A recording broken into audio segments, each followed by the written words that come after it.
بسم اللہ الرحمن الرحیم۔ حضرت بیوی خدیجہ نے فرشتے جبرائیل کو دیکھ کر سر کا دوپٹہ کیوں ہٹا دیا؟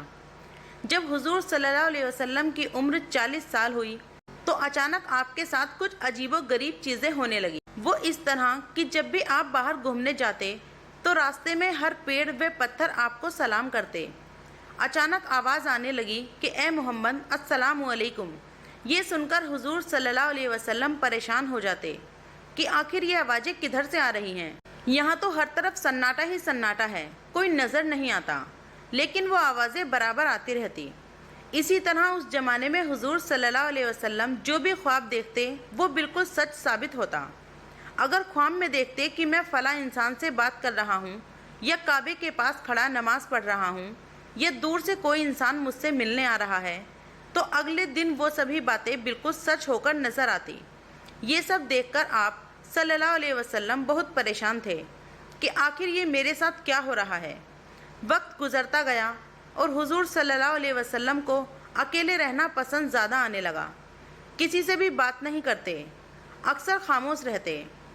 ان دنوں میں اکثر حضور صلی اللہ علیہ وسلم مکہ سے تھوڑی دور ایک پہاڑ پر بنی غار میں چلے جاتے اور کئی دن وہیں گزارتے۔ آپ صلی اللہ علیہ وسلم کئی دنوں کا کھانا لے کر اس غار میں جاتے اور وہاں بیٹھ کر سوچا کرتے کہ آخر اس دنیا کو کس نے بنایا، یہ قیامت کا سارا نظام کیسے چل رہا۔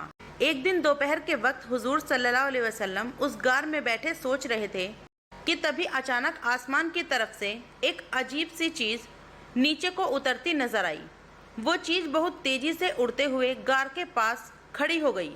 وہ حضرت جبرائیل علیہ السلام تھے، جو کہ آپ صلی اللہ علیہ وسلم کے پاس پہلی وحی لے کر آئے تھے۔ لیکن حضرت جبرائیل علیہ السلام کو اس طرح آتا دیکھ آپ صلی اللہ علیہ وسلم بہت ڈر گئے اور کانپنے لگے۔ حضرت جبرائیل نے غار کے پاس آ کر کہا کہ اے محمد باہر نکلو۔ حضور صلی اللہ علیہ وسلم کو نہیں پتا تھا کہ یہ میرے سامنے اللہ کے مقرر فرشتے حضرت جبرائیل علیہ السلام کھڑے ہیں، جو کہ نبیوں کے پاس وحی لے کر آتے تھے۔ حضور صلی اللہ علیہ وسلم نے تو جب پہلی بار حضرت جبرائیل کو دیکھا تو بہت زیادہ ڈر گئے اور آپ کا جسم کانپنے لگا۔ حضور صلی اللہ علیہ وسلم جیسے ہی غار سے باہر نکلے تو حضرت جبرائیل علیہ السلام نے پیچھے سے آپ کو پکڑ لیا اور گردن کے بیچ اپنی کوہنی رکھ کر بہت تیز دبایا اور کہنے لگے کہ اے محمد پڑھو۔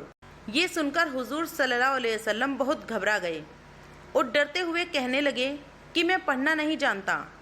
لیکن حضرت جبرائیل نے اگلی بار اور تیز گردن دبائی اور کہا کہ اے محمد پڑھو۔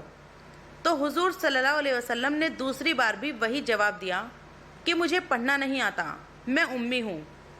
جب اللہ کے رسول نے اس بار بھی وہی جواب دیا تو حضرت جبرائیل نے تیسری بار حضور صلی اللہ علیہ وسلم کو اتنی تیز دبایا کہ اللہ کے رسول فرماتے ہیں کہ مجھے اس وقت محسوس ہوا کہ جیسے میری جان نکل جائے گی، اور پھر حضرت جبرائیل نے کہا کہ اے محمد پڑھو۔